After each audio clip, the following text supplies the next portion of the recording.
আইএমের অ্যাকাউন্টে রহস্যজনক 1.5 কোটির লেনদেন। শান্তনু সেন, কাকলি সেন সহ 4 চিকিৎসককে চিঠি দিল আইএমএ। আইএমের প্যান ব্যবহার করে তৈরি জিমাকন কলকাতা অ্যাকাউন্ট। জিমাকন কলকাতার অ্যাকাউন্ট তৈরি করে 1.5 কোটির লেনদেন হয়েছে। Journal of Indian medical association অর্থাৎ জিমাকম নথিভুক্তহীন অ্যাকাউন্টে কিভাবে 1.5 কোটির লেনদেন প্রশ্ন উঠছে।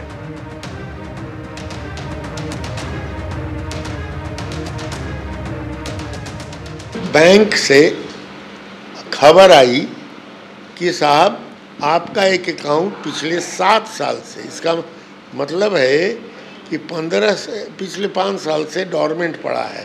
बात हम नहीं इंक्वायरी करें और वहाँ के लोकल लोगों को मालूम हो जाए तो पूरा आईएम में बदनाम होगा कि अरे साहब ज्वाइंट सेक्रेटरी ने तो कवर किया था और आईएम वाले एक्शन नहीं लेते हैं, आईएम वाले बेकार हैं, हमें गालियाँ पड़ेगी।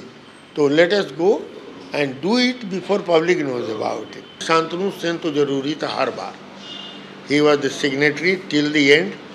2020 में भी इन्होंने 2 साल अकाउंट डॉर्मेंट रहने के बाद भी, चूँकि इसका कोई रिकॉर्ड जीमा में नहीं है।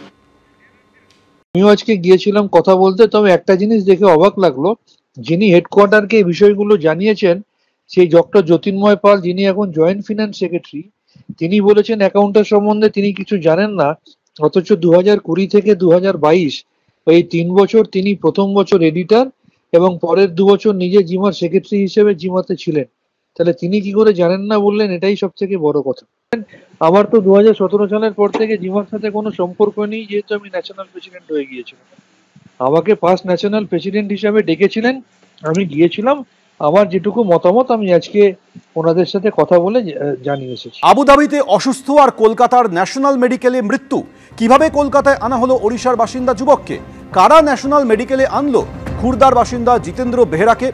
আবুধাবিতে অসুস্থ যুবকের কলকাতায় মৃত্যু ঘিরে পড়তে পড়তে রহস্য।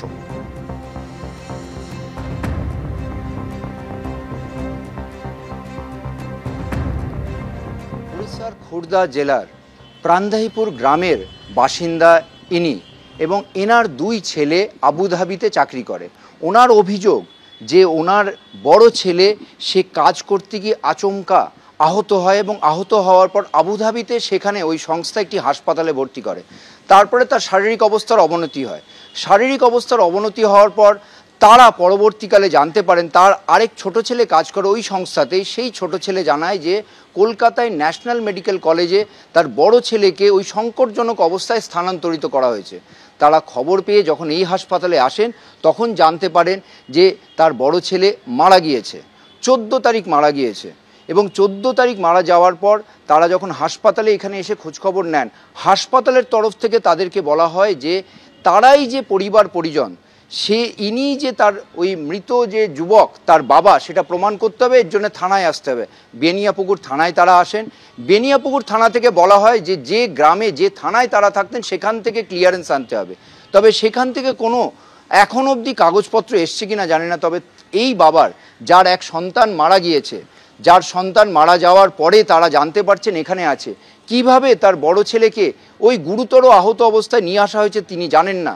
তিনি বলছেন, তার অভিযোগ যে একবার তিনি ন্যাশনাল মেডিকেল কলেজে যাচ্ছেন, আবার সেখান থেকে বেনিয়াপুকুর থানায় আসছেন। তিনি বুঝে উঠতে পারছেন না তার মৃত বড় ছেলের দেহ কিভাবে পাবেন। এবং এখানে তিনি এই থানার সামনে গত 2 দিন ধরে ঘুরছেন এবং তার যে পরিস্থিতি খারাপ সেটা দেখেই বোঝা যাচ্ছে তিনি কান্নায় ভেঙে পড়ছেন।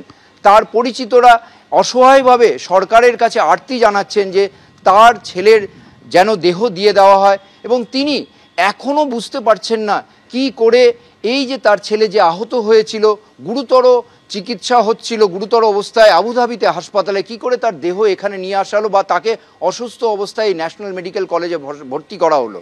ক্যামেরায় পার্থপ্রতিম রায়ের সঙ্গে ঝিলম করঞ্জাই, এবিপি আনন্দ।